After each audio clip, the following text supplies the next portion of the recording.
Voilà, mesdames et messieurs, merci de vous intéresser à ce cours sur la rédaction des contrats. Vous avez peut-être constaté, vous l'avez peut-être aussi déploré, il y a un décalage entre le droit et la réalité. Je me souviens d'il y a quelques années, je donnais une conférence à des professionnels sur les obligations de diligence des ingénieurs dans le cadre d'un contrat d'entreprise.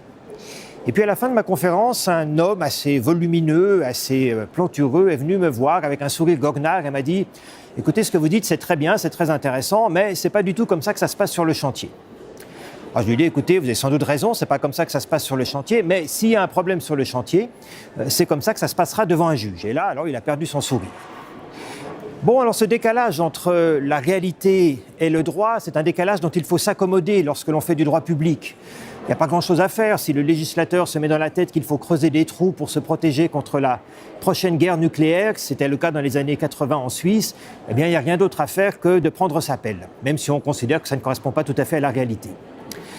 En droit privé, c'est différent. Pourquoi c'est différent? Parce qu'en droit privé, on a un instrument tout à fait particulier qui permet de réconcilier la réalité et le droit, et cet instrument, c'est la liberté contractuelle, qui permet aux parties de créer les règles qu'elles veulent voir appliquées dans leurs relations contractuelles, et donc de créer des règles adaptées à ce qu'elles considèrent comme étant leur réalité. Alors évidemment, c'est un instrument qu'il faut savoir faire marcher, c'est un instrument qui peut être dangereux aussi, parce qu'il y a des usages, parce qu'il y a des clauses standards, parce qu'il faut connaître ces clauses, parce qu'il faut connaître ces usages, en connaître les variantes, en connaître aussi les conséquences qui sont parfois imprévisibles. Et donc ce cours a pour objectif de vous sensibiliser à ces usages et à ces clauses standards que l'on rencontre régulièrement dans les contrats internationaux. Alors nous sommes ici à l'Université de Genève, c'est une université francophone.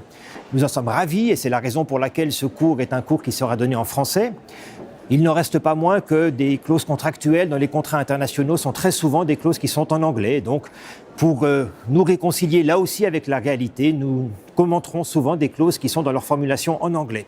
Ce n'est pas un anglais très difficile, c'est un anglais assez accessible et je pense qu'il est utile de connaître aussi ces formulations anglaises de ces clauses contractuelles.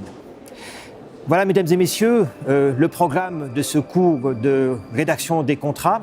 Je me réjouis de vous y rencontrer, fût-ce sous une forme virtuelle.